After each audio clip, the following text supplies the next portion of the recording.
ਤੁਹਾਡਾ ਸਾਰਿਆਂ ਦਾ ਸਵਾਗਤ ਹੈ। ਤੁਸੀਂ ਵੇਖ ਰਹੇ ਹੋ ਟੀਵੀ ਪ੍ਰਾਈਮ ਏਸ਼ੀਆ ਤੇ ਮੈਂ ਹਾਂ ਤੁਹਾਡਾ ਆਪਣਾ ਜਤਿੰਦਰ ਪੰਨੂ। ਮੈਂ ਅੱਜ ਬਿਨਾਂ ਸ਼ੱਕ ਤੁਹਾਡੇ ਵਿੱਚੋਂ ਬਹੁਤ ਸਾਰਿਆਂ ਦਾ ਧਿਆਨ ਹੜ੍ਹਾਂ ਵਾਲੇ ਪਾਸੇ ਹੋਵੇ, ਕੁਝ ਹੋਰ ਸਮੱਸਿਆਵਾਂ ਤੇ ਹੋਵੇ। ਉਹਨਾਂ ਦੀਆਂ ਗੱਲਾਂ ਅਸੀਂ ਰੋਜ਼ ਕਰਦੇ, ਉਹਨਾਂ ਸਾਰਿਆਂ ਨੂੰ ਛੱਡ ਕੇ ਮੈਂ ਅਗਲੇ ਸਾਲ ਹੋਣ ਵਾਲੀਆਂ ਪਾਰਲੀਮੈਂਟ ਚੋਣਾਂ ਬਾਰੇ ਤੁਹਾਡੇ ਨਾਲ ਕੁਝ ਲੰਮੀ ਗੱਲ ਕਰਨੀ ਚਾਹੁੰਦਾ। ਮੈਂ ਜਾਣਬੁੱਝ ਕੇ ਅੱਜ ਸਵਾਲਾਂ ਜਵਾਬਾਂ ਦਾ ਸਿਲਸਿਲਾ ਸਾਹਮਣੇ ਨਹੀਂ ਰੱਖਿਆ। ਅੱਜ ਸਵੇਰ ਤੋਂ ਇੱਕ ਖਬਰ ਆ ਰਹੀ ਹੈ ਕਿ ਪੰਜਾਬ ਵਿੱਚ ਕਾਂਗਰਸ ਪਾਰਟੀ ਨੂੰ ਇੱਕ ਵੱਡਾ ਝਟਕਾ ਲੱਗਣ ਲੱਗਾ। ਬਟਾਲੇ ਤੋਂ ਇੱਕ ਸਾਬਕਾ ਮੰਤਰੀ ਜਾਂ ਸਾਬਕਾ ਵਿਧਾਇਕ ਕਹਿ ਲਓ, ਉਹ ਕਾਂਗਰਸ ਪਾਰਟੀ ਛੱਡ ਕੇ ਤੇ ਭਾਜਪਾ ਵਿੱਚ ਜਾਣ ਲੱਗਾ। ਇਹਦੇ ਨਾਲੋਂ ਵੱਡੇ ਵੱਡੇ ਗਏ ਨੇ, ਕਿੱਡਾ ਕੁ ਵੱਡਾ ਝਟਕਾ ਹੋਵੇਗਾ। ਨਾਲੇ ਝਟਕਾ ਤਾਂ ਜੇ ਕਾਂਗਰਸ ਪਾਰਟੀ ਇਹਨਾਂ ਝਟਕਿਆਂ ਨੂੰ ਸਮਝਦੀ ਹੋਵੇ। ਜਦੋਂ ਉਹ ਝਟਕਿਆਂ ਨੂੰ ਝਟਕਾ ਸਮਝਦੇ ਹੀ ਨਹੀਂ ਤੇ ਕਾਹਦਾ ਝਟਕਾ ਲੱਗ ਜੂ। ਇਸ ਕਰਕੇ ਮੈਂ ਉਸ ਗੱਲ ਦੇ ਉੱਤੇ ਆਉਣ ਦੀ ਥਾਂ ਕੁਝ ਗੱਲਾਂ ਹੋਰ ਕਰਨੀਆਂ। ਪੰਜਾਬ ਦੀ ਰਾਜਨੀਤੀ ਵੱਲ ਮੈਂ ਬਾਅਦ ਵਿੱਚ ਆਊਂਗਾ।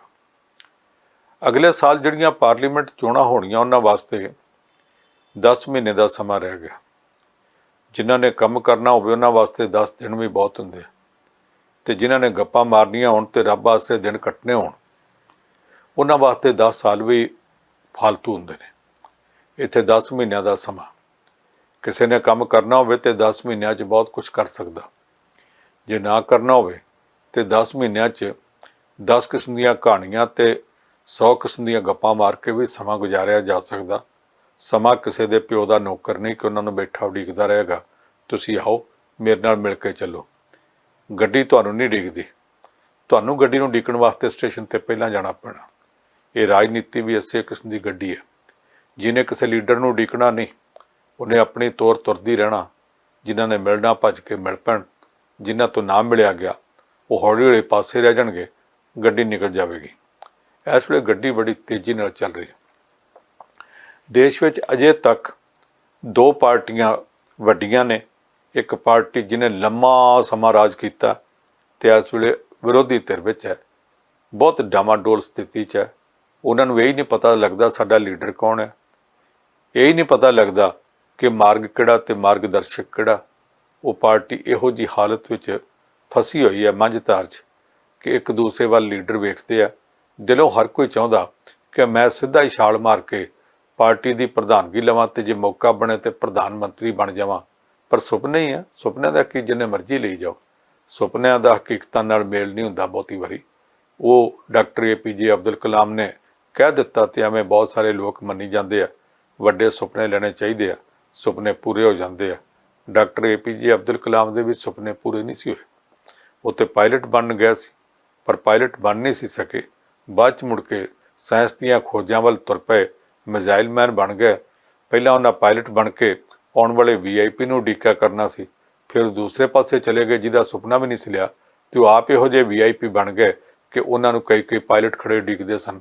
ਹਾਲਾਤ ਪਤਾ ਨਹੀਂ ਕਿੱਧਰ ਨੂੰ ਕੱਲ ਨੂੰ ਜਾਣੇ। ਇਹਨਾਂ ਹਾਲਾਤ ਦੇ ਵਹਿਣ ਦੇ ਨਾਲ ਨਾਲ ਚੱਲਣਾ ਚਾਹੀਦਾ। ਇਸ ਵੇਲੇ ਇੱਕ ਪਾਰਟੀ ਮੈਂ ਦੱਸ ਦਿੱਤਾ ਕਿ ਲੰਮਾ ਸਮਾਂ, ਬਹੁਤ ਲੰਮਾ ਸਮਾਂ ਰਾਜ ਕਰਕੇ ਤੇ ਅੱਜ ਡਾਮਾਡੋਲ ਸਥਿਤੀ 'ਚ। ਦੂਸਰੀ ਵੱਡੀ ਪਾਰਟੀ ਉਹ ਜਿਹੜੀ ਅੱਜ ਵੱਡੀ ਪਾਰਟੀ ਹੈ। ਕਦੇ ਬਹੁਤ ਨਿੱਕੀ ਪਾਰਟੀ ਹੁੰਦੀ ਸੀ। ਕਦੇ ਇਹਨਾਂ ਦਾ 1957 'ਚ ਸਿਰਫ ਇੱਕ ਪਾਰਲੀਮੈਂਟ ਮੈਂਬਰ ਜਿੱਤਿਆ ਸੀ। ਉਦੋਂ ਇਹ ਭਾਰਤੀ ਜਨਤਾ ਪਾਰਟੀ ਨਹੀਂ ਸੀ ਹੁੰਦੀ, ਭਾਰਤੀ ਜਨ ਸੰਘ ਸੀ। ਤੇ ਉਹ ਜਿਹੜਾ ਇੱਕੋ ਇੱਕ ਮੈਂਬਰ ਜਿੱਤਿਆ ਸੀ ਉਹਦਾ ਨਾਂ ਅਟਲ ਬਿਹਾਰੀ ਵਾਜਪਾਈ ਸੀ। ਤੇ ਕਦੇ ਇਹ ਪਾਰਟੀ ਇਹੋ ਜਿਹੀ ਹਾਲਤ ਵਿੱਚ ਵੀ ਸੀ ਕਿ 1984 ਦੀਆਂ ਚੋਣਾਂ 'ਚ ਇਹਦੇ ਸਿਰਫ 2 ਮੈਂਬਰ ਜਿੱਤੇ ਸਨ ਤੇ ਦੋਵਾਂ 'ਚ ਵੱਡਾ ਲੀਡਰ ਕੋਈ ਨਹੀਂ ਸੀ। ਦੋਵੇਂ ਹੀ ਛੋਟੇ ਪੱਧਰ ਦੇ ਸਨ। ਇੱਕ ਗੁਜਰਾਤ ਵਿੱਚੋਂ ਜਿੱਤਿਆ ਸੀ ਤੇ ਇੱਕ ਆਂਧਰਾ ਪ੍ਰਦੇਸ਼ 'ਚੋਂ ਜਿੱਤਿਆ ਸੀ। ਲੋਕਾਂ ਨੂੰ ਦੋਵਾਂ ਦੇ ਨਾਮਾਂ ਦਾ ਨਹੀਂ ਚੇਤਾ ਕੌਣ ਸਨ। ਅਟਲ ਬਿਹਾਰੀ ਵਾਜਪਾਈ ਵਰਗੇ ਬੰਦੇ ਵੀ ਉਦੋਂ ਹਾਰ ਗਏ ਸਨ। ਇਹ ਸਾਰੇ ਲੋਕ ਹਾਰ ਗਏ ਸਨ 1984। ਤੇ ਜਿਹੜੇ 2 ਜਿੱਤੇ ਸਨ ਉਹ ਵੀ ਆਪਣੇ ਸਿਰ ਤੇ ਨਹੀਂ ਸੀ ਜਿੱਤੇ, ਕਾਂਗਰਸੀਆਂ ਦੀ ਗੁੱਟਬੰਦੀ ਨੇ ਜਿਤਾਏ ਸਨ। ਜਿਹੜਾ ਆਂਧਰਾ ਪ੍ਰਦੇਸ਼ ਵਿੱਚੋਂ ਜਿੱਤਿਆ ਉਹ ਤੁਸੀਂ ਸੁਣ ਕੇ ਹੈਰਾਨ ਹੋਵੋਗੇ ਕਿ ਉਹ ਕੇਂਦਰੀ ਮੰਤਰੀ ਨਰਸਿਮਹਾ ਰਾਓ ਨੂੰ ਹਰਾ ਕੇ ਜਿੱਤਿਆ ਸੀ। ਉਸੇ ਨਰਸਿਮਹਾ ਰਾਓ ਨੂੰ ਜਿਹੜਾ ਇੰਦਰਾ ਗਾਂਧੀ ਦੇ ਵਕਤ ਵੀ ਕੇਂਦਰ ਵਿੱਚ ਬਹੁਤ ਵੱਡੀਆਂ ਪੋਜੀਸ਼ਨਾਂ 'ਤੇ ਸੀ, ਰਾਜੀਵ ਗਾਂਧੀ ਦੇ ਵਕਤ ਵੀ, ਤੇ ਰਾਜੀਵ ਗਾਂਧੀ ਤੋਂ ਬਾਅਦ ਜਿਹੜਾ ਦੇਸ਼ ਦਾ 5 ਸਾਲ ਪ੍ਰਧਾਨ ਮੰਤਰੀ ਵੀ ਬਣਿਆ ਰਿਹਾ। ਉਹੀ ਨਰਸਿਮਹਾ ਰਾਓ ਜਦੋਂ ਪ੍ਰਧਾਨ ਮੰਤਰੀ ਬਣ ਕੇ ਚੋਣ ਲੜਿਆ ਤੇ ਆਂਧਰਾ ਪ੍ਰਦੇਸ਼ 'ਚ ਨਾਅਰਾ ਚੱਲ ਗਿਆ ਸੀ ਤੇਲਗੂ ਬਿੱਡਾ। ਬਿੱਡਾ ਦਾ ਮਤਲਬ ਕਿ ਪੁੱਤਰ, ਬੇਟਾ। ਤੇਲਗੂ ਬਿੱਡਾ ਦਾ ਮਤਲਬ ਸੀ ਕਿ ਸਾਡੇ ਤੇਲਗੂ ਭਾਸ਼ਾ ਵਾਲਿਆਂ ਦਾ ਇੱਕ ਪੁੱਤਰ ਇੱਥੋਂ ਦੇਸ਼ ਦਾ ਪ੍ਰਧਾਨ ਮੰਤਰੀ ਬਣਿਆ, ਨੂੰ ਵੋਟਾਂ ਨਾਲ ਐਨ ਮਾਲਾਮਾਲ ਕਰ ਦਿਓ। ਤੇ ਲੋਕਾਂ ਨੇ ਭਰਪੂਰ ਵੋਟਾਂ ਪਾ ਕੇ ਜਿਤਾ ਦਿੱਤਾ ਸੀ। ਪਰ ਉਹੋ ਹੀ ਆਂਧਰਾ ਪ੍ਰਦੇਸ਼ ਤੇ ਉਹੋ ਹੀ ਨਰਸਿਮਹਾ ਰਾਓ 1984 ਦੀਆਂ ਚੋਣਾਂ 'ਚ ਉਦੋਂ ਭਾਰਤੀ ਜਨਤਾ ਪਾਰਟੀ ਦੇ ਉਮੀਦਵਾਰ ਤੋਂ ਹਾਰ ਗਿਆ ਸੀ, ਜਦੋਂ ਭਾਰਤੀ ਜਨਤਾ ਪਾਰਟੀ ਸਾਰੇ ਦੇਸ਼ ਵਿੱਚੋਂ ਹਾਰਦੀ ਗਈ ਸੀ।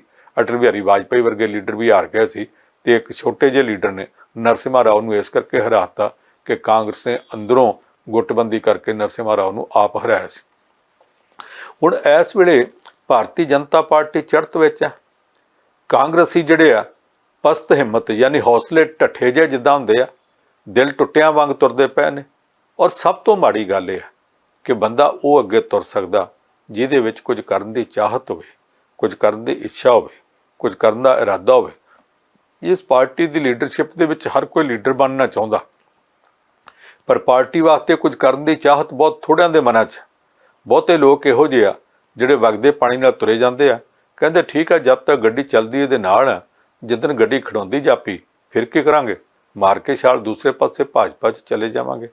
ਆ ਹੁਣੇ ਮੱਧ ਪ੍ਰਦੇਸ਼ ਦੇ ਵਿੱਚ ਤੇ ਉਹਦੇ ਨਾਲ ਦੇ ਇਲਾਕਿਆਂ ਵਿੱਚ ਚੋਣ ਮੁਹਿੰਮ ਵਾਸਤੇ ਸਾਡੇ ਪੰਜਾਬ ਦਾ ਮੁੱਖ ਮੰਤਰੀ ਭਗਵੰਤ ਮਾਨ ਗਿਆ ਸੀ।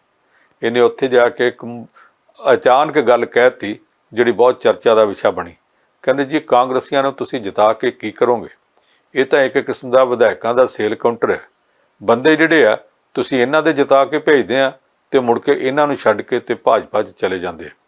ਕਹਿਣ ਤੋਂ ਭਾਵ ਉਹਦਾ ਇਹ ਸੀ ਕਿ ਮਾਧਵਰਾਓ ਸਿੰਧੀਆ ਨੂੰ ਰਾਜੀਵ ਗਾਂਧੀ ਦੇ ਵਕਤ ਕਿੰਨਾ ਉੱਚਾ ਚੁੱਕਿਆ ਗਿਆ ਸੀ, ਉਹਦੇ ਤੋਂ ਬਾਅਦ ਉਹਦੇ ਪੁੱਤਰ ਜੋਤੀਰਾਦਿੱਤਿਆ ਸਿੰਧੀਆ ਨੂੰ ਕਿੰਨਾ ਚੁੱਕਿਆ ਗਿਆ, ਤੇ ਜਾਣ ਲੱਗਿਆ ਉਹਨੇ ਇੱਕ ਪਲ ਨਹੀਂ ਲਿਆ ਤੇ ਭਾਜਪਾ ਨੂੰ ਛੱਡ ਕੇ ਕਿੰਨੇ ਸਾਰੇ ਬੰਦੇ ਨਾਲ, ਉਹ ਕਾਂਗਰਸ ਨੂੰ ਛੱਡ ਕੇ ਕਿੰਨੇ ਸਾਰੇ ਬੰਦੇ ਨਾਲ ਲੈ ਕੇ ਤੇ ਭਾਜਪਾ ਚਲਿਆ ਗਿਆ ਤੇ ਜਾ ਕੇ ਉਧਰ ਕੇਂਦਰੀ ਮੰਤਰੀ ਬਣ ਗਿਆ। ਇਹ ਗੱਲ ਉੱਥੇ ਹੀ ਇਕੱਲੀ ਨਹੀਂ, ਹੋਰਨਾਂ ਥਾਵਾਂ ਤੇ ਵੀ ਹੋਈ ਹੈ। ਇਹਦੇ ਵਿੱਚੋਂ ਇਹ ਨਹੀਂ ਨਿਕਲਦਾ ਕਿ ਆਮ ਆਦਮੀ ਪਾਰਟੀ ਅਗਲੇ ਸਾਲ ਕੋਈ ਮਤਲਬ ਭਾਜਪਾ ਤੋਂ ਬਾਅਦ ਦੂਜੇ ਨੰਬਰ ਦੀ ਤਾਕਤ ਬਣ ਜਾਊਗੀ। ਉਹ ਸੁਪਨਾ ਉਹਨਾਂ ਲੈਣਾ ਤੇ ਲਈ ਜਾਣ। ਮੈਂ ਅਰਵਿੰਦ ਕੇਜਰੀਵਾਲ ਤੇ ਭਗਵੰਤ ਮਾਨ ਦੇ ਸੁਪਨੇ ਲੈਣ ਦੇ ਪੱਖ ਵਿੱਚ ਵੀ ਨਹੀਂ, ਉਹਨਾਂ ਦੇ ਵਿਰੋਧ ਵਿੱਚ ਵੀ ਨਹੀਂ। ਕੋਈ ਇੱਕ ਸਿਆਸੀ ਪਾਰਟੀ ਚਲਾ ਰਿਹਾ, ਲੈਣੇ ਸੁਪਨੇ ਤੇ ਲਈ ਜਾਣ। ਉੱਦਾਂ ਚੇਤਾ ਰੱਖ ਲਿਆ ਕਰਨ ਕਿ APJ ਅਬਦੁਲ ਕਲਾਮ ਦੇ ਵੀ ਉਹ ਸੁਪਨੇ ਪੂਰੇ ਨਹੀਂ ਸੀ ਹੋਏ ਜਿਹੜੇ ਉਹਨੇ ਸੁਪਨੇ ਲਏ ਸਨ। ਉਹ ਕਿਸੇ ਹੋਰ ਪਾਸਿਓਂ ਜਾ ਕੇ ਅੱਗੇ ਜ਼ਰੂਰ ਨਿਕਲ ਗਿਆ ਸੀ। ਇਹ ਵੀ ਸੁਪਨੇ ਲੈਂਦੇ ਲੈਣ ਦਿਓ। ਮੈਂ ਜਿਹੜੀ ਗੱਲ ਕਹਿਣੀ ਚਾਹੁੰਦਾ ਉਹ ਇਹ ਕਿ ਇਸ ਵੇਲੇ ਦੀ ਸਿਆਸਤ ਦੇ ਵਿੱਚ ਜੇ ਕੋਈ ਨੱਕ ਦੀ ਸਿਹਤ ਤੇ ਚੱਲਦਾ ਪਿਆ ਔਰ ਸਭ ਤੋਂ ਵੱਧ ਦਾ ਪੇਚ ਖੇਡ ਕੇ ਚੱਲਦਾ ਪਿਆ ਤੇ ਉਹ ਭਾਰਤੀ ਜਨਤਾ ਪਾਰਟੀ ਹੈ। ਉਹਦੇ ਮੁਕਾਬਲੇ 'ਚ ਸਾਰੀਆਂ ਪਾਰਟੀਆਂ ਦੀ ਲੀਡਰਸ਼ਿਪ ਉਸ ਢੰਗ ਨਾਲ ਨਹੀਂ ਚੱਲ ਰਹੀ ਜਿਸ ਢੰਗ ਨਾਲ ਵਿਰੋਧੀ ਪਾਰਟੀਆਂ ਨੂੰ ਆਪਣੇ ਪੈਰ ਟਿਕਾਈ ਰੱਖਣ ਵਾਸਤੇ ਚੱਲਣਾ ਚਾਹੀਦਾ। ਉਹਦੀਆਂ ਮਿਸਾਲਾਂ ਵੇਖ ਲਓ। ਭਾਰਤੀ ਜਨਤਾ ਪਾਰਟੀ ਇਸ ਵੇਲੇ ਹਰ ਸੂਬੇ ਦੇ ਵਿੱਚ 2-2 3-3 ਪੱਤੇ ਆਪਣੇ ਹੱਥ 'ਚ ਰੱਖੀ ਬੈਠੀ ਹੈ। ਰੰਗ ਦੇ ਪੱਤੇ ਨੇ, ਹਰ ਰਾਜ ਦੇ ਵਿੱਚ ਪੱਤੇ ਉਹਨਾਂ ਨੇ ਇਹੋ ਜਿਹੇ ਰੱਖੇ ਆ ਕਿ ਜੇ ਆਹ ਨਹੀਂ ਤੇ ਉਹ ਸਹੀ, ਉਹ ਨਹੀਂ ਤੇ ਉਹ ਤੀਸਰਾ ਪੱਤਾ ਵੀ ਵਰਤਿਆ ਜਾ ਸਕਦਾ। ਮਿਸਾਲ ਦੇ ਤੌਰ ਤੇ ਬਿਹਾਰ ਵਿੱਚ ਨਤੀਸ਼ ਕੁਮਾਰ ਨੂੰ ਨਾਲ ਰੱਖਣਾ ਸੀ ਤੇ ਰਾਮ ਵਿਲਾਸ ਪਾਸਵਾਨ ਨੂੰ ਵੀ ਪਿੱਛੇ ਧੱਕ ਦਿੱਤਾ। ਉਹਦੇ ਪੁੱਤਰ ਚਿਰਾਗ ਪਾਸਵਾਨ ਨੂੰ ਵੀ ਰੋਲ ਕੇ ਰੱਖ ਦਿੱਤਾ ਸੀ। ਪਰ ਚਿਰਾਗ ਪਾਸਵਾਨ ਨੂੰ ਵੇਲੇ ਕੋਲੇ ਸੈਨਤਾ ਮਾਰਦੇ ਰਹੇ, ਕੋਈ ਨਹੀਂ ਤੂੰ ਸਾਡੇ ਧਿਆਨ 'ਚ ਆ, ਕੋਈ ਨਹੀਂ ਤੂੰ ਸਾਡੇ ਧਿਆਨ 'ਚ, ਫਿਕਰ ਨਾ ਕਰੀ, ਮੌਕਾ ਆਇਆ ਤੇ ਅਸੀਂ ਤੈਨੂੰ ਵੇਖ ਲਵਾਂਗੇ। ਹੋ ਸਕਦਾ ਕਿਤੇ ਤੈਨੂੰ ਐਡਜਸਟ ਹੀ ਕਰ ਦਈਏ। ਤੇ ਉਹ ਇਸੇ ਝਾਕ ਦੇ ਵਿੱਚ ਨਾਲ ਤੁਰਿਆ ਫਿਰਦਾ ਰਿਹਾ ਸੀ। ਹੁਣ ਜਦੋਂ ਨਤੀਸ਼ ਕੁਮਾਰ ਤੇ ਭਾਜਪਾ ਦੇ ਸਬੰਧ ਵਿਗੜੇ ਆ, ਕੁੜੱਤਣ ਪੂਰੇ ਜ਼ੋਰਾਂ ਤੇ ਆ ਤੇ ਅਗਲੇ ਸਾਲ ਫਿਰ ਪਾਰਲੀਮੈਂਟ ਦੀ ਚੋਣ ਆਉਣ ਵਾਲੀ ਹੈ। ਭਾਜਪਾ ਵਾਲਿਆਂ ਨੇ ਉਸੇ ਚਿਰਾਗ ਪਾਸਵਾਨ ਨੂੰ ਤੋੜ ਲਿਆ ਤੇ ਜਿਹੜਾ ਚਿਰਾਗ ਪਾਸਵਾਨ ਪਿਛਲੇ ਹਫ਼ਤੇ ਤੱਕ ਬਿਆਨ ਦੇਵੇ ਤੇ ਅਖਬਾਰ ਵਾਲੇ ਛਾਪਣ ਨੂੰ ਤਿਆਰ ਨਹੀਂ ਸੀ ਹੁੰਦੇ, ਹੁਣ ਉਹ ਲੀਡਰ ਬਣਦਾ ਜਾ ਰਿਹਾ, ਉਹਨੂੰ ਉਭਾਰ ਕੇ ਲਿਆਂਦਾ ਜਾ ਰਿਹਾ ਸਾਹਮਣੇ। ਇਹ ਇਕੱਲਾ ਇੱਥੋਂ ਦੀ ਗੱਲ ਨਹੀਂ, ਬਾਕੀ ਰਾਜਾਂ ਦੇ ਵਿੱਚ ਵੀ ਭਾਜਪਾ ਇਸੇ ਤਰ੍ਹਾਂ ਕਰਦੀ ਪਈ ਹੈ। ਤੁਸੀਂ ਇਹ ਸੁਣ ਕੇ ਹੈਰਾਨ ਨਾ ਹੋਗੇ ਕਿ ਕਰਨਾਟਕਾ ਦੇ ਵਿੱਚ ਜਿਹੜੇ ਕੁਮਾਰਾ ਸਵਾਮੀ ਨੂੰ ਅੱਗੇ ਲਾ ਕੇ ਉਹਦੀ ਪਾਰਟੀ ਛੋਟੀ ਹੋਣ ਦੇ ਬਾਵਜੂਦ ਕਾਂਗਰਸ ਪਾਰਟੀ ਨੇ ਬਾਹਰੋਂ ਮਦਦ ਦੇ ਕੇ ਮੁੱਖ ਮੰਤਰੀ ਬਣਾਇਆ ਸੀ, ਉਹ ਕੁਮਾਰਾ ਸਵਾਮੀ ਅੱਜ ਕੱਲ੍ਹ ਕੀ ਬੋਲੀ ਬੋਲਦਾ ਪਿਆ। ਉਹ ਹੁਣ ਭਾਜਪਾ ਦੇ ਨੇੜੇ ਜਾਣ ਦੀਆਂ ਗੱਲਾਂ ਕਰਦਾ। ਉਹ ਕਹਿੰਦਾ ਮੇਰੇ ਤੋਂ ਬਹੁਤ ਵੱਡੀ ਗਲਤੀ ਹੋ ਗਈ ਕਿ ਮੈਂ ਪ੍ਰਧਾਨ ਮੰਤਰੀ ਨਰਿੰਦਰ ਮੋਦੀ ਦੀ ਕਈ ਗੱਲ ਨਹੀਂ ਮੰਨੀ। ਕਿਹੜੀ ਗੱਲ ਸੀ ਇਹ ਤੇ ਉਹਨੇ ਦੱਸੀ ਨਹੀਂ, ਪਰ ਉਹ ਕਹਿੰਦਾ ਜੀ ਮੈਂ ਉਹਨਾਂ ਦੀ ਕਈ ਗੱਲ ਨਹੀਂ ਮੰਨੀ। ਇਹਦੇ ਤੋਂ ਪਹਿਲਾਂ ਇਹੋ ਕੁਮਾਰਾ ਸਵਾਮੀ ਸੀ, ਜਦੋਂ ਇਹਨੇ ਇੱਕ ਵਾਰੀ ਭਾਜਪਾ ਨਾਲ ਸਮਝੌਤਾ ਕੀਤਾ, ਸਰਕਾਰ ਬਣਾਈ, ਸਰਕਾਰ ਟੁੱਟੀ, ਰੁਲ ਗਿਆ। ਦੁਬਾਰਾ ਜਦੋਂ ਕਾਂਗਰਸ ਪਾਰਟੀ ਨਾਲ ਮਿਲ ਕੇ ਸਰਕਾਰ ਬਣਾਈ ਤੇ ਇਹਨੇ ਪ੍ਰੈਸ ਦੇ ਸਾਹਮਣੇ ਆਖਿਆ ਸੀ ਮੇਰੇ ਪਿਤਾ ਜੀ ਹਰਦਨ ਹੱਲੀ ਡੋਡਾ ਗੌੜਾ ਦੇਵੇ ਗੌੜਾ ਦੇਸ਼ ਦੇ ਸਾਬਕਾ ਪ੍ਰਧਾਨ ਮੰਤਰੀ ਨੇ ਮੈਨੂੰ ਕਿਹਾ ਸੀ ਭਾਜਪਾ ਦੇ ਨੇੜੇ ਨਾ ਜਾ, ਤੂੰ ਮਾਰ ਖਾਏਗਾ। ਮੈਨੂੰ ਬੜਾ ਅਫਸੋਸ ਹੈ ਕਿ ਮੈਂ ਉਹਨਾਂ ਦੀ ਗੱਲ ਨਹੀਂ ਸੀ ਮੰਨੀ ਤੇ ਮੈਂ ਭਾਜਪਾ ਦੇ ਨੇੜੇ ਚਲਾ ਗਿਆ। ਉਦੋਂ ਕਹਿੰਦਾ ਸੀ ਮੈਂ ਆਪਣੇ ਬਾਪ ਦੀ ਗੱਲ ਨਹੀਂ ਮੰਨੀ, ਗਲਤੀ ਕੀਤੀ, ਭਾਜਪਾ ਦੇ ਨੇੜੇ ਚਲਾ ਗਿਆ। ਅੱਜ ਕਹਿੰਦਾ ਮੈਂ ਬੜੀ ਗਲਤੀ ਕੀਤੀ, ਪ੍ਰਧਾਨ ਮੰਤਰੀ ਨਰਿੰਦਰ ਮੋਦੀ ਦੀ ਗੱਲ ਨਹੀਂ ਮੰਨੀ ਤੇ ਭਾਜਪਾ ਤੋਂ ਦੂਰ ਚਲਾ ਗਿਆ। ਬੰਦਾ ਚਾਵੇਂ ਚੁੱਲ੍ਹੇ ਵਾਂਗ ਕਦੇ ਇੱਧਰ ਹੋਵੇ ਕਦੇ ਉੱਧਰ ਹੋਵੇ, ਜਿੱਥੇ ਮਰਜ਼ੀ ਚੱਕ ਕੇ ਰੱਖ ਦਿਓ। ਘੜੀ ਦੇ ਪੈਂਡਲਿੰਗ ਵਾਂਗ ਖੱਬੇ ਜਾਵੇ ਸੱਜੇ ਜਾਵੇ, ਵਿਚਾਲੇ ਟਿਕੇ ਹੀ ਨਾ। ਕੰਧ ਤੇ ਲੱਗੇ ਕਲਾਕ ਦਾ ਪੈਂਡਲਮ 4 ਚੁਫੇਰੇ ਘੁੰਮੀ ਜਾਵੇ। ਇਸ ਤਰ੍ਹਾਂ ਦੀ ਹਾਲਤ ਉਹਦੀ ਵੀ ਬਣੀ ਪਈ ਆ। ਔਰ ਹੁਣ ਲੱਗਦਾ ਇਹ ਆ ਕਿ ਕਿਉਂਕਿ ਉਹਦੀਆਂ ਸੀਟਾਂ ਕਰਨਾਟਕ ਦੀ ਵਿਧਾਨ ਸਭਾ 'ਚ ਬਹੁਤ ਥੋੜ੍ਹੀਆਂ ਆਈਆਂ ਤੇ ਭਾਜਪਾ ਦੀਆਂ ਵੀ ਥੋੜ੍ਹੀਆਂ ਆਈਆਂ, ਇਹ ਹੁਣ ਦੋਵੇਂ ਜਾਣੇ ਇੱਕ ਦੂਸਰੇ ਦਾ ਹੱਥ ਫੜ ਕੇ ਤੇ ਉੱਥੇ ਕਾਂਗਰਸ ਪਾਰਟੀ ਦੇ ਮੁਕਾਬਲੇ ਵਾਸਤੇ ਤਿਆਰੀਆਂ ਕਰਨਗੇ। ਤੇ ਕਾਂਗਰਸ ਪਾਰਟੀ 'ਚ ਉੱਥੇ ਜਿੰਨੀ ਇੱਕ ਗੁੱਟਬੰਦੀ ਆ, ਉਸ ਗੁੱਟਬੰਦੀ 'ਚੋਂ ਇਹ ਹੋ ਸਕਦਾ ਕਿ ਉੱਧਰੋਂ ਵੀ 2-4 ਬੰਦੇ ਤੋੜ ਕੇ ਆਪਣੇ ਨਾਲ ਰਲਾਉਣ। ਸਿਰਫ ਗੱਲ ਇਹ ਨਹੀਂ ਕਿ ਕਰਨਾਟਕ ਵਿੱਚ ਕਾਂਗਰਸ ਦੀ ਚੰਗੀ ਭਲੀ ਚੱਲਦੀ ਸਰਕਾਰ ਤੋੜ ਕੇ ਆਪਣੀ ਬਣਾਉਣੀ ਆ, ਇਹਦੇ ਤੋਂ ਅਗਲੀ ਆ ਕਿ ਇਸੇ ਬਹਾਨੇ ਅਗਲੇ ਸਾਲ ਜਿਹੜੀਆਂ ਪਾਰਲੀਮੈਂਟ ਚੋਣਾਂ, ਉਹਦੇ ਵਾਸਤੇ ਕਰਨਾਟਕ ਵਿੱਚ ਭਾਜਪਾ ਨੇ ਪੈਰ ਧਰਾਵਾ ਕਰਨਾ। ਉਹਦੇ ਵਾਸਤੇ ਜ਼ਰੂਰੀ ਹੈ ਕਿ ਇੱਕ ਵੱਡੀ ਧਿਰ ਉਹ ਆਪਣੇ ਨਾਲ ਉੱਥੇ ਖੜੀ ਕਰ ਲੈਣ। ਉਹਦੇ ਵਾਸਤੇ ਯਤਨ ਹੁੰਦੇ ਪਏ ਨੇ। ਇੱਦਾਂ ਦੇ ਯਤਨ ਕਿਹੜੇ ਸੂਬੇ 'ਚ ਨਹੀਂ ਹੁੰਦੇ ਪਏ। ਹੁਣ ਮੈਂ ਆਵਾਂ ਇੱਧਰ ਆਪਣੇ ਗੁਆਂਢ ਹਰਿਆਣੇ ਤੇ ਜਾਂ ਫਿਰ ਆਪਣੇ ਪੰਜਾਬ ਵੱਲ। ਹਰਿਆਣੇ ਦੇ ਵਿੱਚ ਜਦੋਂ ਇਹਨਾਂ ਦੀ ਗੱਲ ਨਹੀਂ ਸੀ ਬਣੀ ਪਿਛਲੀ ਵਾਰੀ 2019 ਦੀਆਂ ਚੋਣਾਂ 'ਚ ਥੋੜ੍ਹੀਆਂ ਜਿਹੀਆਂ ਸੀਟਾਂ ਘਟ ਗਈਆਂ ਸੀ ਤੇ ਇਹਨਾਂ ਨੇ ਭਾਜਪਾ ਵਾਲਿਆਂ ਨੇ ਜਨ ਨਾਇਕ ਜਨਤਾ ਪਾਰਟੀ ਵਾਲੇ ਦੁਸ਼ਯੰਤ ਚੌਟਾਲਾ ਨਾਲ ਗੱਲਬਾਤ ਕੀਤੀ। ਉਹਨਾਂ ਦਾ ਚੌਟਾਲਿਆਂ ਦਾ ਟੱਬਰ ਪਾਟਾ ਸੀ। ਓਮ ਪ੍ਰਕਾਸ਼ ਚੌਟਾਲਾ ਚਾਹੁੰਦਾ ਸੀ ਮੇਰਾ ਛੋਟਾ ਪੁੱਤਰ ਅਭੈ ਚੌਟਾਲਾ ਅੱਗੇ ਵਧੇ, ਪਰ ਅਭੈ ਦੀ ਆਪਣੇ ਭਤੀਜੇ ਦੁਸ਼ਯੰਤ ਚੌਟਾਲੇ ਨਾਲ ਤੇ ਭਰਜਾਈ ਨਾਲ ਨਹੀਂ ਸੀ ਬਣਦੀ। ਉਹ ਮਾਂ ਪੁੱਤ ਵੱਖਰੇ ਹੋ ਗਏ। ਉਹਨਾਂ ਨੇ ਵੱਖਰੀ ਜਨ ਨਾਇਕ ਜਨਤਾ ਪਾਰਟੀ ਬਣਾ ਕੇ ਚੋਣ ਲੜੀ, ਵਾਹਵਾ ਸਾਰੀਆਂ ਸੀਟਾਂ ਲੈ ਗਏ। ਭਾਜਪਾ ਨੂੰ ਲੋੜ ਸੀ, ਉਹਨਾਂ ਨੇ ਆਖਿਆ ਚੱਲ ਕੋਈ ਨਹੀਂ ਇਹਨਾਂ ਨੂੰ ਜੋੜ ਦਿਓ। ਉਹਨਾਂ ਡਿਪਟੀ ਮੁੱਖ ਮੰਤਰੀ ਦਾ ਅਹੁਦਾ ਮੰਗਿਆ ਤੇ ਕੱਲ੍ਹ ਦੇ ਜਵਾਕ ਨੂੰ ਦੁਸ਼ਯੰਤ ਚੌਟਾਲੇ ਨੂੰ ਇਹਨਾਂ ਨੇ ਉਹ ਵੀ ਅਹੁਦਾ ਦੇਣਾ ਮੰਨ ਲਿਆ। ਪਰ ਅਹੁਦਾ ਦੇਣ ਤੋਂ ਬਾਅਦ ਵੀ ਹੌਲੀ ਹੌਲੀ ਅੰਦਰ ਇਹ ਆਪਣੇ ਦਾਅ ਖੇਡਦੇ ਰਹੇ। ਉਹਨਾਂ ਨੇ ਵੀ ਕੋਸ਼ਿਸ਼ ਕੀਤੀ ਪਰ ਉਹ ਇਹਨਾਂ ਦੇ ਮੁਕਾਬਲੇ ਦੇ ਨਹੀਂ ਸਨ। ਅੱਜ ਦੀ ਸਥਿਤੀ ਇਹ ਹੈ ਕਿ ਉਹ ਚਾਹੁੰਦੇ ਆ ਕਿ ਭਾਜਪਾ ਨਾਲ ਮਿਲ ਕੇ ਚੋਣ ਲੜੀ ਜਾਵੇ ਤੇ ਭਾਜਪਾ ਦਾ ਹਰ ਛੋਟਾ ਵੱਡਾ ਲੀਡਰ ਇੱਕੋ ਗੱਲ ਕਹੀ ਜਾਂਦਾ, ਤੁਹਾਡੇ ਨਾਲ ਸਾਡਾ ਸਮਝੌਤਾ ਤਾਂ ਰਾਜ ਕਰਨ ਦਾ ਸਮਝੌਤਾ ਸੀ, ਤੁਹਾਡੇ ਨਾਲ ਇਹ ਤਾਂ ਸਮਝੌਤਾ ਹੋਇਆ ਹੀ ਨਹੀਂ ਸੀ ਕਿ ਅਗਲੀ ਵਾਰੀ ਫਿਰ ਚੋਣਾਂ ਰਲ ਕੇ ਲੜਾਂਗੇ। ਉਹਨਾਂ ਦੇ ਬੰਦਿਆਂ ਤੇ ਇੱਕ ਕਰਕੇ ਇਸ ਤਰ੍ਹਾਂ ਦਾ ਦਬਾਅ ਪਾਇਆ ਜਾ ਰਿਹਾ। ਲੋਕੀ ਤਾਂ ਕਹਿੰਦੇ ਜੀ ਕੇਸ ਵੀ ਬਣਾਇਆ ਜਾ ਰਿਹਾ, ਮੈਨੂੰ ਨਹੀਂ ਪਤਾ ਬਣਾਏ ਜਾ ਰਹੇ ਕਿ ਨਹੀਂ। ਕਹਿੰਦੇ ਜੀ ਉਹਨਾਂ ਤੇ ਇਸ ਤਰ੍ਹਾਂ ਦਾ ਦਬਾਅ ਬਣਾਇਆ ਜਾ ਰਿਹਾ ਕਿ ਉਹਨਾਂ ਦੇ ਲੀਡਰ ਇੱਕ ਕਰਕੇ ਹੇਠੋਂ ਖਿਸਕ ਜਾਣ, ਦੁਸ਼ਯੰਤ ਚੌਟਾਲਾ ਨੂੰ ਛੱਡ ਕੇ ਤੇ ਭਾਜਪਾ ਦੇ ਨਾਲ ਜੁੜਦੇ ਜਾਣ। ਉਹਦੇ 'ਚੋਂ ਇੱਕ ਗੱਲ ਹੋਰ ਵੀ ਨਿਕਲਦੀ ਪਈ ਆ ਕਿ ਦੁਸ਼ਯੰਤ ਚੌਟਾਲਾ ਜਿਹੜਾ ਉਹਨੂੰ ਹੌਲੀ ਇਸ ਤਰ੍ਹਾਂ ਪਾਸੇ ਧੱਕਿਆ ਜਾ ਰਿਹਾ, ਇੱਦਾਂ ਕੱਢਿਆ ਜਾ ਰਿਹਾ ਜਿਵੇਂ ਮੱਖਣ 'ਚੋਂ ਵਾਲ ਕੱਢਿਆ ਜਾਂਦਾ ਤੇ ਉਹਦੀ ਥਾਂ ਦੇ ਉੱਤੇ ਦੁਸ਼ਯੰਤ ਦੇ ਚਾਚੇ ਅਭੈ ਚੌਟਾਲਾ ਨਾਲ ਗੱਲ ਚੱਲਦੀ ਪਈ ਆ। ਅਭੈ ਚੌਟਾਲਾ ਦਾ ਬਾਪ ਓਮ ਪ੍ਰਕਾਸ਼ ਚੌਟਾਲਾ ਮਨੋਹਰ ਲਾਲ ਖੱਟਰ ਬਾਰੇ ਨਿੱਜੀ ਤੌਰ ਤੇ ਵੀ ਹਮਲੇ ਕਰਦਾ ਹੁੰਦਾ ਸੀ। ਅੱਜ ਕੱਲ੍ਹ ਉਹਨੇ ਹਮਲੇ ਕਰਨੇ ਬੰਦ ਕਰ ਦਿੱਤੇ।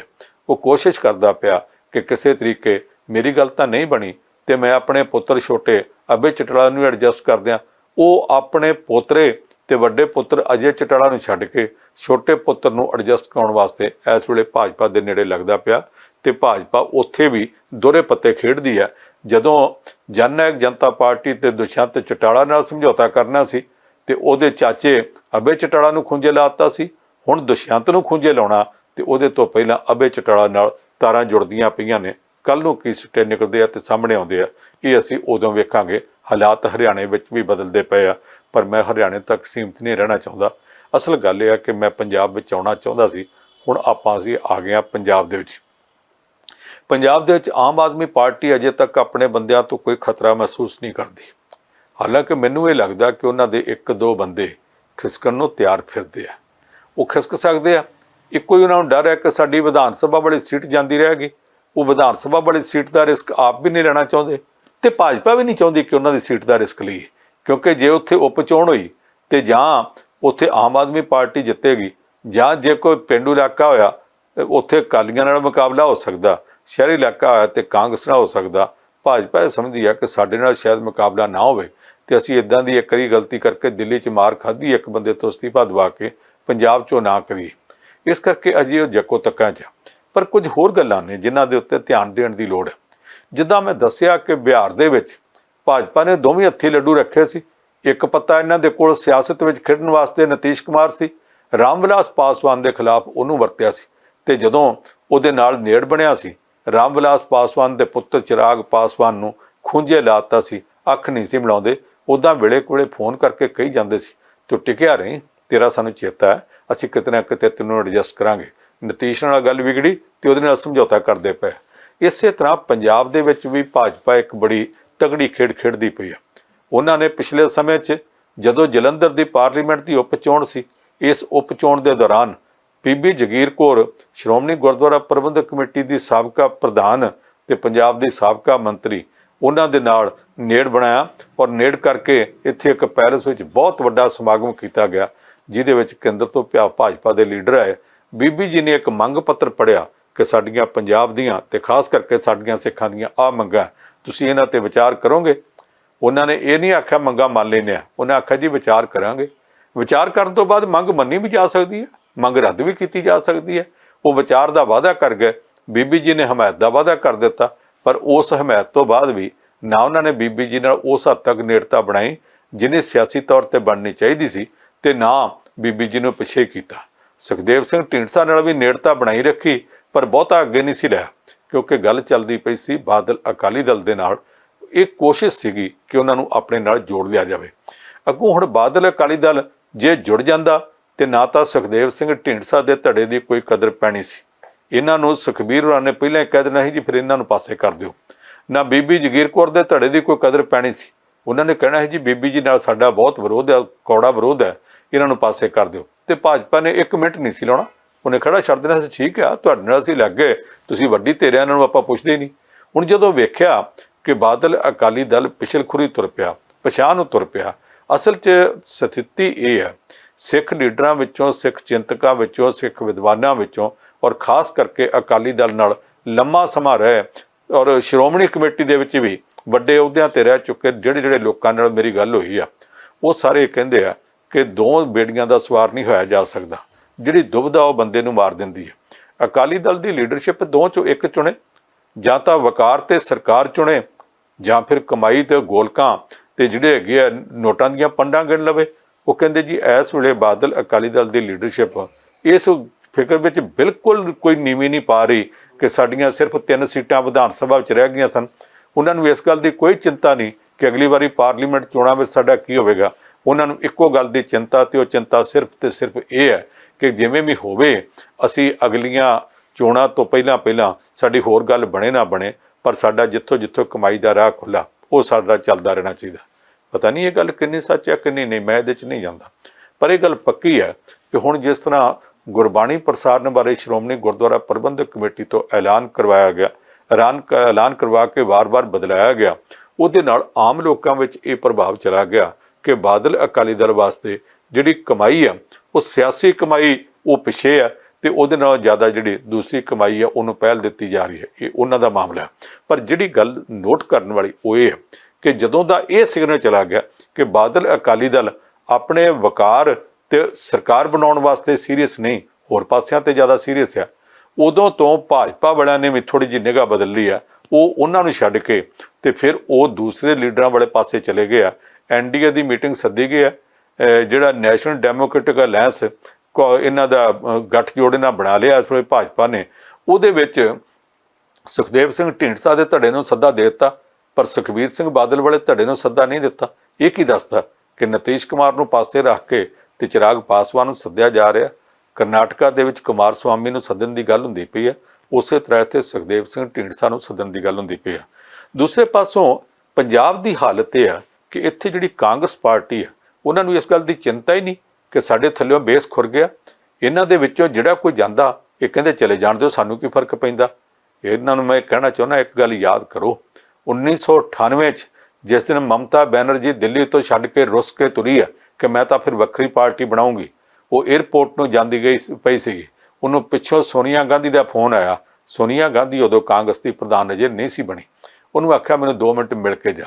ਮਮਤਾ ਬੈਨਰਜੀ ਉੱਥੇ ਗਈ ਔਰ ਬਾਅਦ 'ਚ ਮਮਤਾ ਬੈਨਰਜੀ ਨੇ ਪ੍ਰੈਸ ਨੂੰ ਆਖਿਆ ਕਿ ਮੈਂ ਸੋਨੀਆ ਗਾਂਧੀ ਨੂੰ ਆਖਿਆ ਤੁਹਾਡੀਆਂ ਸ਼ੁਭ ਇੱਛਾ ਮੇਰੇ ਨਾਲ ਨੇ, ਮੈਂ ਹਰ ਗੱਲ ਤੇ ਤੁਹਾਡੀ ਮੰਨਣੋਂ ਤਿਆਰ ਹਾਂ, ਪਰ ਪਾਰਟੀ ਲੀਡਰਸ਼ਿਪ ਚਾਹੁੰਦੀ ਨਹੀਂ ਮੈਂ ਪਾਰਟੀ 'ਚ ਰਵਾਂ। ਉਹ ਤਾਂ ਕਹਿੰਦੇ ਜਾਂਦੀ ਤਾਂ ਜਾ, ਤੇ ਫਿਰ ਮੈਂ ਕਿੱਦਾਂ ਰਵਾਂਗੀ। ਜੇ ਉਸ ਦਿਨ ਪਾਰਟੀ ਲੀਡਰਸ਼ਿਪ ਦੇ ਨਾਲ ਗੱਲ ਕੀਤੀ ਹੁੰਦੀ, ਮਮਤਾ ਬੈਨਰਜੀ ਛੱਡ ਕੇ ਨਾ ਜਾਂਦੀ। कैप्टन अमरिंदर सिंह जान लगा, एक हफ्ता पहला रौला पै गया सी कि वो जा रहा, पर बहुते कांग्रेसी कहते सी जांदा ते चलिया ही जाण दिओ। ਇਹਦੇ ਤੋਂ ਬਾਅਦ एक एक करके सुनील जाखड़ गया, ਉਹਦੇ ਜਾਣ ਤੋਂ 4 दिन ਪਹਿਲਾਂ ਰੌਲਾ ਪੈ ਗਿਆ, ਸੁਨੀਲ ਜਾਖੜ ਨੇ ਉੱਧਰ ਚਲੇ ਜਾਣਾ, ਕਹਿੰਦੇ ਸੀ ਜਾਂਦਾ ਤੇ ਚਲੇ ਜਾਣ ਦਿਓ। ਯਾਨੀ ਇਹਨਾਂ ਨੇ ਇੱਕ ਫਾਰਮੂਲਾ ਬਣਾ ਲਿਆ, ਹੌਲਾ ਭਾਰ ਸਾਥ ਦੇ ਮੂਹਰੇ ਜਾਣ ਵਾਸਤੇ ਭਾਰ ਇੰਨਾ ਹੌਲਾ ਕਰ ਰਿਹਾ ਕਿ ਜੇ ਇਹੀ ਹਾਲਤ ਰਹੀ ਤੇ ਅੱਗੇ ਤਾਂ ਅਕਾਲੀਆਂ ਦੀਆਂ 3 ਸੀਟਾਂ ਆਈਆਂ ਸੀ, ਅਗਲੀ ਵਾਰੀ ਹੋ ਸਕਦਾ ਕਾਂਗਰਸ ਦੀਆਂ ਪੰਜਾਬ 'ਚ 3 ਆ ਜਾਣ। ਇਹਨਾਂ ਨੂੰ ਇਸ ਗੱਲ ਦੀ ਕੋਈ ਚਿੰਤਾ ਹੀ ਨਹੀਂ। ਇਹ ਵੀ ਚਿੰਤਾ ਨਹੀਂ ਕਿ ਪੰਜਾਬ ਦੇ ਵਿੱਚ ਵਿਰੋਧੀ ਧਿਰ ਦਾ ਜਿਹੜਾ ਲੀਡਰ ਵਿਧਾਨ ਸਭਾ 'ਚ ਬਣਾਇਆ, ਉਹਦਾ ਅੱਜ ਕੱਲ੍ਹ ਪੰਜਾਬ ਦਾ ਮੁੱਖ ਮੰਤਰੀ ਭਗਵੰਤ ਮਾਨ ਮਜ਼ਾਕ ਉਡਾਉਂਦਾ, 12 ਪੌੜੀਆਂ ਦਾ ਮਜ਼ਾਕ। ਕਹਿੰਦਾ ਇੱਕੋ ਬਿਲਡਿੰਗ ਹੈ, ਹੇਠਾਂ ਝੰਡਾ ਕਾਂਗਰਸ ਦਾ ਲੱਗਾ, 12 ਪੌੜੀਆਂ ਉੱਪਰ ਚੜ੍ਹ ਜਾਓ ਤੇ ਉੱਪਰ ਝੰਡਾ ਭਾਜਪਾ ਦਾ ਲੱਗਾ। ਜਦੋਂ ਪ੍ਰਤਾਪ ਸਿੰਘ ਬਾਜਵਾ ਦਾ ਭਰਾ ਫਤਿਹ ਜੰਗ ਸਿੰਘ ਬਾਜਵਾ ਜਾਣ ਲੱਗਾ ਸੀ ਭਾਜਪਾ ਵਿੱਚ, ਸਾਰਿਆਂ ਨੂੰ ਪਤਾ ਸੀ ਚੱਲਿਆ, ਜਿਹੜੇ ਨਵਜੋਤ ਸਿੰਘ ਸਿੱਧੂ ਹੋਰੀ ਉੱਥੇ ਜਾ ਕੇ ਉਹਨੂੰ ਚੁੱਕ ਕੇ ਤੇ ਪ੍ਰਤਾਪ ਸਿੰਘ ਬਾਜਵੇ ਤੇ ਬਾਕੀਆਂ ਦੇ ਖਿਲਾਫ ਵੀ ਉਹਦੇ ਤੋਂ ਜਲਸੇ ਕਰਵਾਉਂਦੇ ਸਨ ਔਰ ਬਿਨਾਂ ਪਾਰਟੀ ਦੇ ਫੈਸਲੇ ਤੋਂ ਉਹਨੂੰ ਟਿਕਟ ਦਾ ਵੀ ਐਲਾਨ ਕਰ ਰਹੇ ਸਨ। ਇਹਨਾਂ 'ਚੋਂ ਕੋਈ ਵੀ ਫਤਿਹ ਜੰਗ ਸਿੰਘ ਬਾਜਵੇ ਨੂੰ ਮਨਾਉਣ ਵਾਸਤੇ ਨਹੀਂ ਗਿਆ, ਬਾਕੀ ਵੀ ਸਾਰੇ ਇੱਕ ਇੱਕ ਕਰਕੇ ਇਸੇ ਦਾ ਤੁਰੇ ਜਾਂਦੇ ਰਹੇ। ਹੁਣ ਬਟਾਲੇ ਤੋਂ ਇੱਕ ਹੋਰ ਚੱਲਿਆ। ਜੇ ਤਾਂ ਇਹਨਾਂ ਨੇ ਉਹ ਫਾਰਮੂਲਾ ਰੱਖਣਾ ਹੌਲਾ ਭਾਰ ਸਾਥ ਦੇ ਮੂਹਰੇ, ਤੇ ਇਹਦੇ ਵਿੱਚੋਂ ਭਾਜਪਾ ਖੱਟੀਆਂ ਖੱਟ ਰਹੀ ਹੈ। ਅਗਲੇ ਸਾਲ ਪੰਜਾਬ ਦੀ ਰਾਜਨੀਤੀ ਜਿਹੜੀ ਹੈ ਉਹ ਕਿਹੜਾ ਮੋੜ ਲੈਂਦੀ ਹੈ, ਉਹਦੇ ਵਾਸਤੇ ਭਾਜਪਾ ਇਸ ਵੇਲੇ ਇਹ ਨਹੀਂ ਕਿ ਪੂਰੀ ਤਿਆਰੀ ਵਿੱਚ ਆ, ਬਲਕਿ ਇਹ ਹੈ ਕਿ ਤਿਆਰੀਆਂ ਤੋਂ ਬਹੁਤ ਅੱਗੇ ਲੰਘ ਕੇ ਉਹਨੇ ਸ਼ਿਕਾਰੀ ਵਾਲੇ ਝਪੱਟੇ ਮਾਰਨੇ ਸ਼ੁਰੂ ਕੀਤੇ ਹੋਏ ਆ, ਔਰ ਜਿਨ੍ਹਾਂ ਦੇ ਉੱਤੇ ਝਪੱਟੇ ਵੱਜ ਰਹੇ ਆ ਉਹਨਾਂ 'ਚੋਂ ਕਾਂਗਰਸ ਵਾਲੇ ਹੋਣ ਜਾਂ ਅਕਾਲੀ ਦਲ ਵਾਲੇ, ਉਹਨਾਂ ਦੀਆਂ ਦੋ ਹੀ ਗੱਲਾਂ। ਇੱਕ ਗੱਲ ਤਾਂ ਇਹ ਆ ਕਿ ਜਿਹੜਾ ਜਾਂਦਾ ਜਾਣ ਦਿਓ, ਸਾਨੂੰ ਕੀ ਫਰਕ ਪੈਂਦਾ, ਔਰ ਇਹ ਜਿੰਨੇ ਜਾਂਦੇ ਆ ਇਹਦੇ ਨਾਲ ਭਾਜਪਾ ਦਾ ਸਿਆਸੀ ਭਾਰ ਵੱਧਦਾ ਪਿਆ, ਉਹਨਾਂ ਦਾ ਵਜਨ ਵੱਧਦਾ ਪਿਆ। ਤੇ ਦੂਸਰੀ ਗੱਲ ਇਹ ਕਿ ਜਿਹੜਾ ਅੱਖਾਂ ਮੀਟ ਲੈਣਾ ਕਿ ਹੁਣ ਅਸੀਂ ਕੀ ਕਰੀਏ, ਫਿਰ ਭਾਜਪਾ ਕਰਦੀ ਹੈ। ਉਹ ਚੇਤਾ ਰੱਖੋ, ਜੇ ਕਬੂਤਰ ਅੱਖਾਂ ਮੀਟ ਲਵੇ ਤੇ ਬਿੱਲੀ ਕਦੇ ਪਿੱਛੇ ਨਹੀਂ ਮੁੜਦੀ ਹੁੰਦੀ।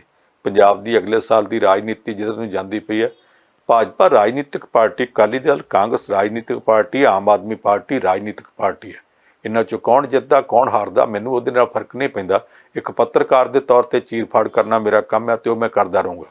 ਪਰ ਜਿਹੜਾ ਨਕਸ਼ਾ ਹੈ ਉਹ ਨਕਸ਼ਾ ਇਸ ਤਰ੍ਹਾਂ ਦਾ, ਜਿਹੜਾ ਅਗਲੇ ਸਾਲ ਦੇ ਸਾਰੇ ਸਿਆਸੀ ਨਕਸ਼ ਪੰਜਾਬ ਦੇ ਕਿਹੋ ਜਿਹੇ ਹੋਣਗੇ ਉਹ ਹੁਣੇ ਉਭਾਰ ਕੇ ਦੱਸੀ ਜਾ ਰਿਹਾ।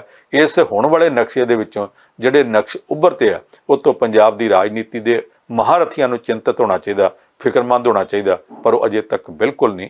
ਉਹ ਕਬੂਤਰ ਵਾਂਗੂ ਅੱਖਾਂ ਮੀਟ ਕੇ ਬੈਠੇ ਆ ਕਿ ਬਿੱਲੀ ਮੁੜ ਜਾਵੇਗੀ, ਅੱਗੋਂ ਉਹਨਾਂ ਦੀ ਮਰਜ਼ੀ।